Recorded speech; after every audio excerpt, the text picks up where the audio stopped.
اچھی نماز پڑھو، اپنی نمازوں کو بہتر بناؤ، اس رکوع سجدے میں جان لگاؤ، تھوڑی نماز تھوڑی شوق سے بھی پڑھو، کم سے کم اتنا کرو۔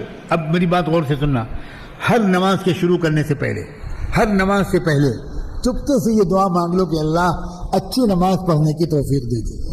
بس اتنی آسان بات بتا رہا ہوں، اے اللہ اچھی نماز پڑھنے کی توفیق دے دیجیے ہر نماز سے پہلے۔ نماز سے پہلے اللہ سے مدد مانگنا اور نماز کے بعد اللہ سے معافی مانگنا کہ اللہ جیسی نماز پڑھنی چاہیے تھی ویسی نماز نہیں پڑھ سکا، اے اللہ مجھے معاف کر دیجیے، اے اللہ معاف کر دیجیے۔ ہر نماز سے پہلے اگر اس دعا کی عادت پڑ گئی تو پوری نماز 4 رکعت کی ہے، ایک رکعت کم سے کم جی لگا کر پڑھنے کی توفیق مل جائے گی۔ کچھ دن کے بعد 2 رکعتوں میں دل لگے گا، کچھ دن کے بعد 3 رکعتوں میں دل لگے گا، پھر کچھ دن کے بعد پوری نماز میں ادھر ادھر ذہن نہیں جائے گا انشاءاللہ۔